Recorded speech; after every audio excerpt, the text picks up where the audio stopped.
Hey guys, welcome to the Pink Jardin. I'm Jill. In today's video, we're going to talk about all things cucumbers. Fun fact, did you know that cucumber leaves are edible? Now, they are a little bitter, but yes, they are 100% edible.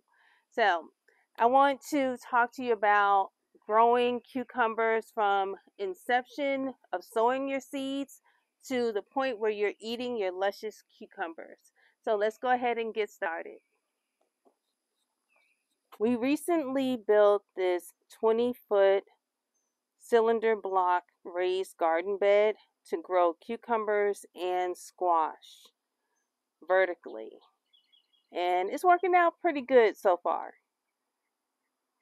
If you haven't seen the video on how we built this, I will link it in the description box below. So here we have some cucumber seeds, and the way I like to sow them is with this little pointed end here. Is pop it into the cell, and then I like to do two. Anytime I plant, I always do two seeds in case one does not germinate. Worst come to worst, you have two plants, put them down about 1/4 inch. And if you have two plants, when you go to transplant them, you just gently pull them apart and plant them separate from each other. Never plant them together. They won't reach their full growth potential. As you can see, the soil is already moist before I added the seeds. That way it helps the seeds to make sure that your soil is consistently moist throughout, but you want to water from the bottom. So always add your water from the bottom, not too much. I only have maybe 1/4 of water in there, and pop it in. As soon as your plants, if you're not using grow lights, as soon as your plants germinate, as soon as your seeds germinate, you want to make sure they have adequate light, or else they will become leggy. So it took a lot to fill this 20-foot bed. And we started first lining it with cardboard, logs from the woods to help fill it, at least in the bottom. And then we used all the compost that we homemade compost, some store-bought compost, as well as various soils and vermiculite, perlite to help with aeration, cocoa coir. And then we topped it off with these pine nuggets for mulch. And so after we filled the bed, the next thing that we did was to harden off the seedlings. And if you're not familiar with hardening off your seedlings, that basically means that once you get the first set of true leaves, you can start bringing your plants outdoors if you started them indoors. If you started them indoors as seeds and sowing your seeds indoors, then you bring them outside for a small period of time and then gradually increase that time. So I like to start them out with 30 minutes a day and then getting them acclimated to the environment. Because if you just bring them from outside and then just transplant them, they'll kind of go into shock. So you want to start gradually over a week's time, at least a week, start gradually increasing that time of how long you bring them outside. They get used to the wind and maybe even a little rain. So that helps them to acclimate and be comfortable in a new environment outdoors.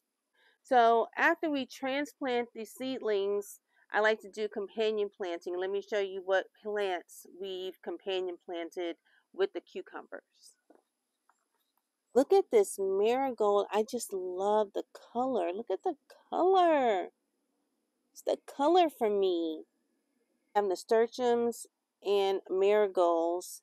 And I went a little bit controversial with the basil.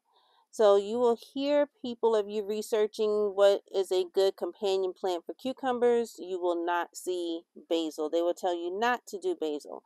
I didn't really find a reason not to do it. The reason that was given was that your cucumbers will taste like basil. Okay, well, I'll take that. So basil is a great deterrent of pests as well as marigolds and the nasturtium. So I don't mind the cucumbers tasting like basil because I eat them together anyway. The next thing that I did was plant these little guys. These are beans, and you will see a few more here. The beans bring nitrogen to your plant. So the basil, marigolds, and nasturtiums are for pest control, but these guys bring life to your plant, nitrogen. We'll get more into that in a moment when I talk about fertilizing. As you may have noticed, I have some foil here. That's another controversial issue. A lot of people that are environmentalists, of course, don't like the use of foil. I've had this foil in my house for several years, and I was like, well, you know what? There's vine borers, and if you put the foil on, it can help to deter them from the vine borers from burying themselves into, or at least their larvae, into the stems of your cucumbers and killing your plant.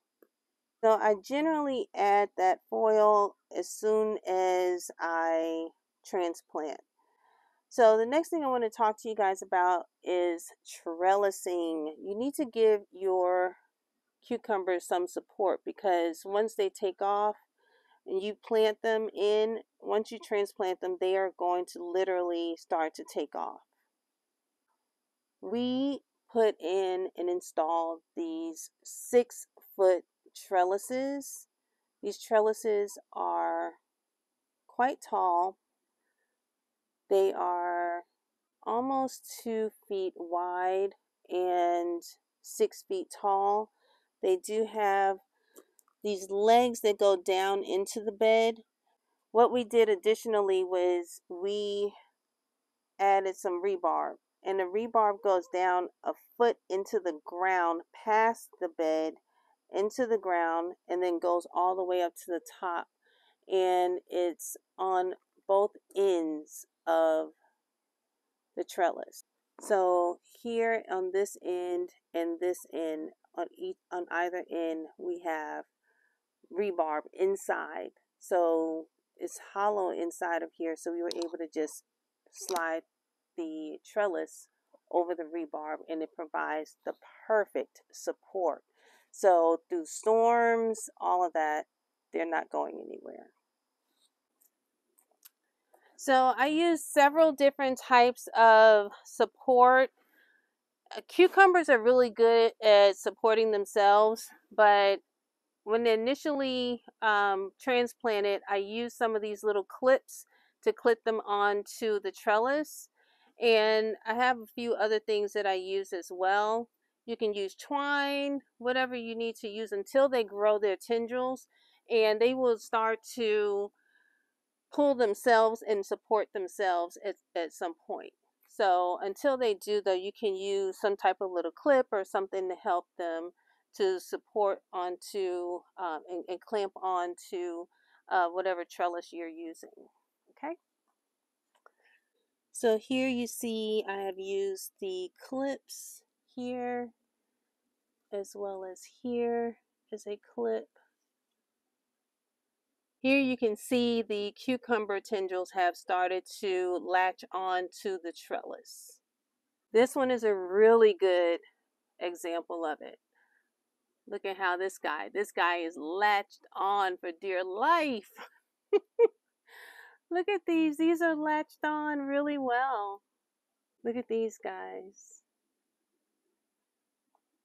Over here, they really are doing very well, supporting themselves on the trellis. So next, that brings me to pruning.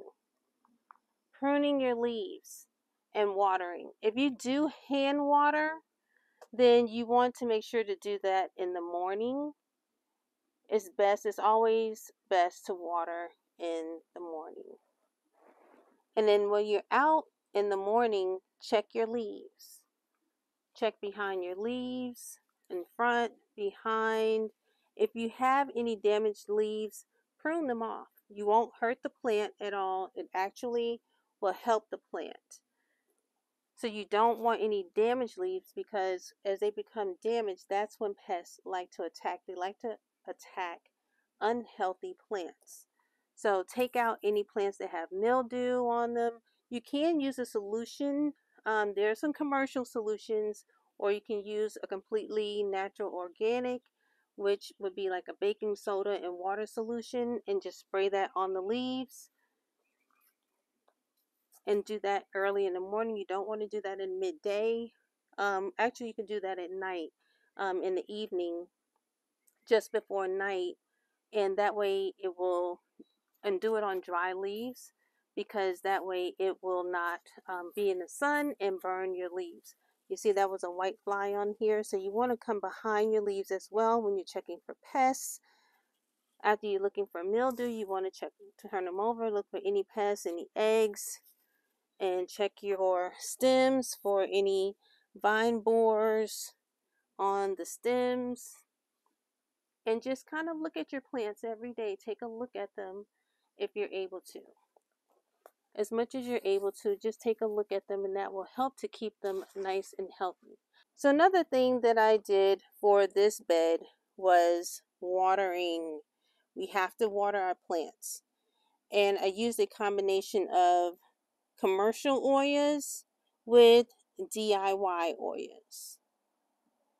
And if you're not familiar with oils, oils are an ancient way of watering, and basically it's a terracotta pots, and terracotta is porous as long as you don't seal the terracotta. You don't want to seal it with any type of solutions. You want to leave it porous, add water into them, cover them up. So if you do a DIY, it's just basically a pot that you have sealed up the hole and add the lid to it. Basically what happens is the water seeps through the pores of the terracotta, and your plant's roots will gravitate towards the moisture coming out of the terracotta, ultimately watering itself. It get the water that it needs. You save water and time. So when it's hot out in the summer like it is right now, you want to check your oils, make sure that they have water. This one still has some water in it. Make sure that they have water. Generally, it lasts for about a week in the heat. In the wintertime, they can become brittle in the winter, so you may want to remove them if you um, are living in a zone where it's very cold. But ultimately, I'm able to leave them because we do get a lot of warm days in the winter time.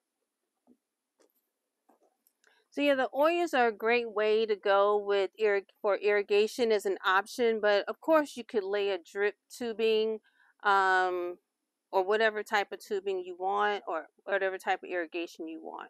You can lay it, or hand water, up to you. But this is what I chose to do, is to use the oils. So I wanted, that way I know that I'm being consistent with the watering, and it has just a routine consistency with the watering. Because what can happen with cucumbers when you have inconsistent watering, that's why you sometimes see your cucumbers are fat at the top and then they start to curl. They're thin and curled at the bottom because it's the inconsistent watering. So to eliminate that, we have consistency. So when to fertilize? I always fertilize right after I transplant. When you have the seeds, you really don't need to fertilize the seedlings, because when you first sow your seeds, that seed has enough nutrient inside the seed pod for that cucumber to grow. That's why you don't need to add anything into that soil. Then once it gets its first set of true leaves and you harden them off, and hardening them off means for like a week or so, you want to bring them out for a half hour to an hour and just kind of gradually increase it so that they get used to the elements. Once they get used to those elements and you get ready to transplant them into your garden, then you want to fertilize. One of the things I do, I add a slow release fertilizer into the soil, mix it into the soil. I don't want to add it right next to the roots of the plant because I don't want to burn the roots, but I mix it into the soil. Then plant them in, and then when I water them, then add some water soluble fertilizer. And I'm going to show you what I use.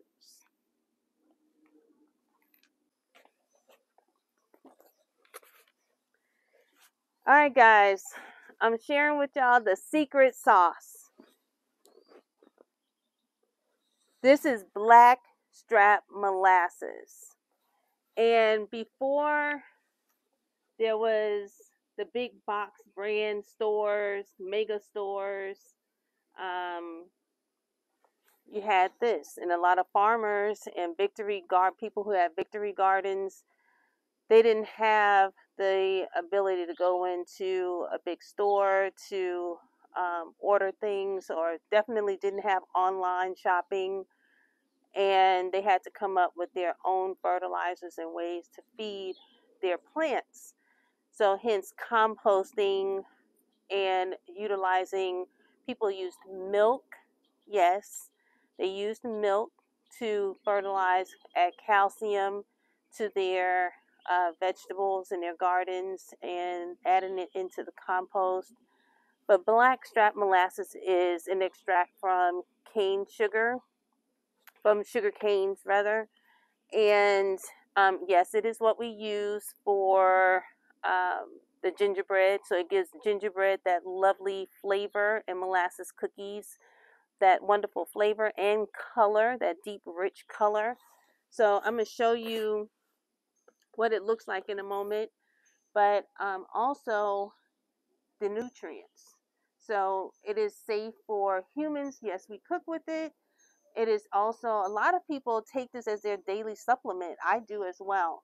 It provides your magnesium, phosphorus, potassium, iron, calcium.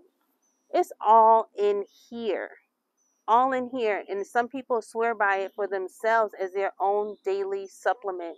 But if you mix it in with water, you can also add it to your plants, and they love it. I give it to my hydrangeas. When my hydrangeas need calcium or magnesium, I will add this in. So, all in one. And I will link this below. I buy this big gallon jug. Is this 1 or 2 gallons? It's 1 gallon jug from Amazon. I will link this below if you're interested in using it. But I want to show you what it looks like. And I know a lot of people, I also use the fish emulsion, but it smells horrible. Horrible. So if you need to add, sorry, there's a plane going, but if you need to add nutrients to your plants and you don't want that smell, especially for your indoor plants, you can try the blackstrap molasses. So guys, see what it looks like? It's super thick. It's super thick.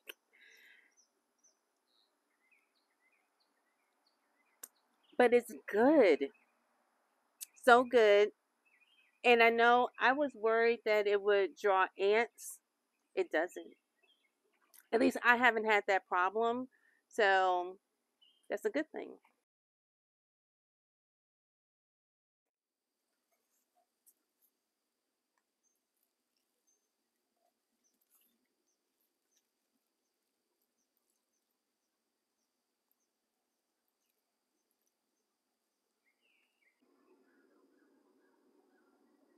Next, I want to talk to you guys about pollinating.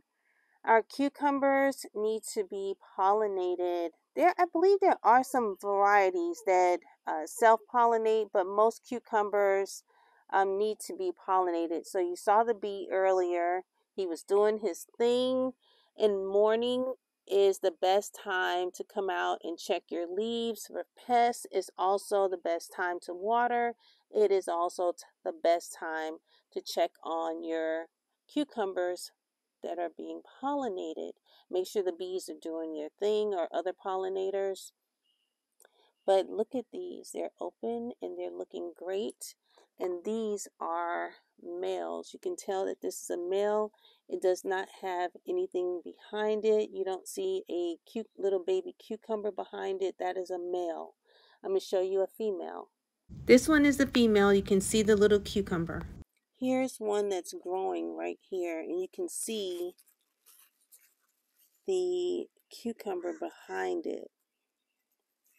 So when that flower opens up, it'll have a baby cucumber behind it, and one just fell.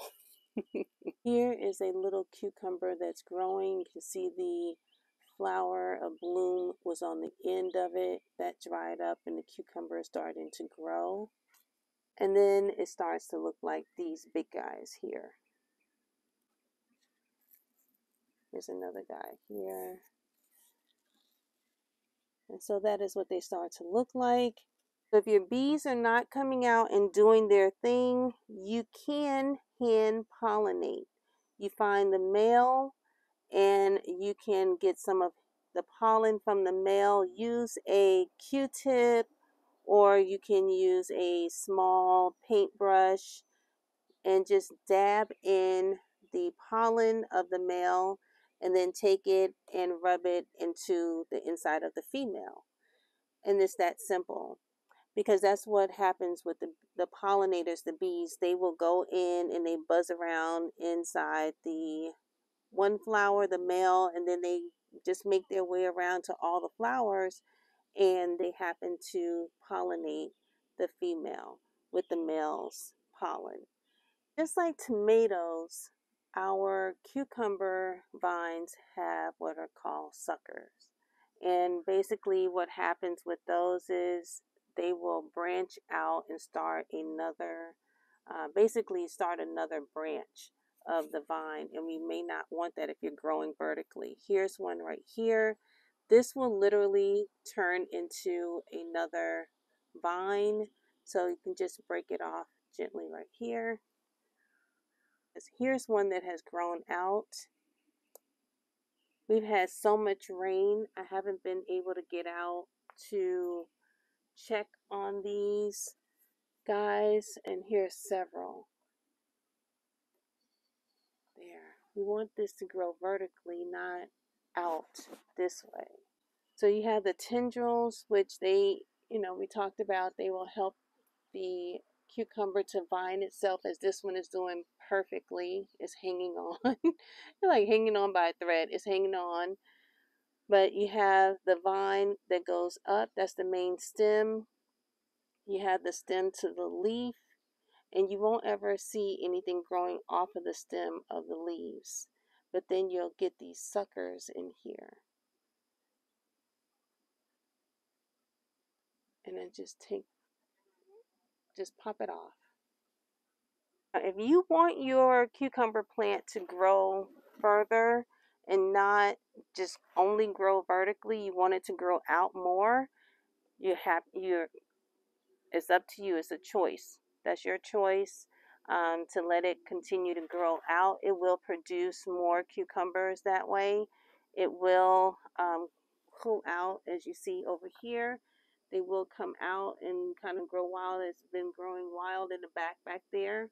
And I'm just going to let it go. I'm not going to bother those, but I am going to take any other suckers so that they, because if it grows too wild back here, what's going to happen, it won't get the airflow. So I will need to come in and prune back here, and it won't get the airflow, and it'll start to get some mold or mildewy leaves, and that's not good. Once your leaves get, as I mentioned before with the watering, when your leaves get that mildew on the leaves and they start to die down, that will bring pests. Pests don't like, they love rather, unhealthy leaves. Like this leaf here is starting to get some discoloration, and I will need to prune this guy off.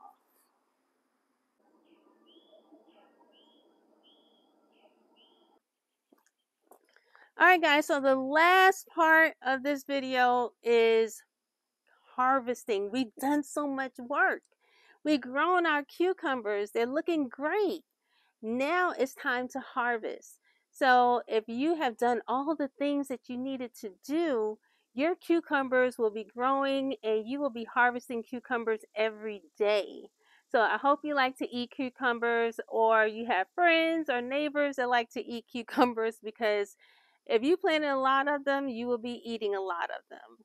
So I like to harvest as I need them, and I don't like them to get too big. So at max size I will harvest is, I'll let them get to maybe 6-7 inches at most. I would like to keep them between 5 and 7 inches long, and I don't want massive cucumbers. So if they do, sometimes they will grow behind the vine and I don't see them, and they'll get a little larger. That's when you know you need to probably prune as well if you can't see your cucumbers growing. But then if they do get that large and they're really watery and they don't have a lot of flavor, then those I will use for juicing. So let's harvest up a couple of cucumbers, and then in the next video I'm going to show you how I use my cucumbers, and a couple of dishes that other than just salad, that we use cucumbers, and how I like to eat the cucumbers. So let's get harvesting. Here are a couple of guys here. This one is about 6 inches long, so it's a perfect size, and you can literally just twist it or snap it right off like so, which I was a little bit rough with that one. Normally I like to use a shear to cut them off. These two here, this one is only about 4 inches, as well as this one here.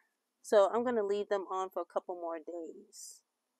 This one as well, I think I'll leave them on for a couple more days. But this one is like a perfect size.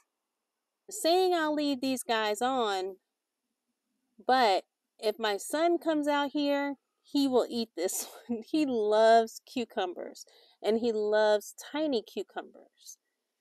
So I'm hoping that he won't see these.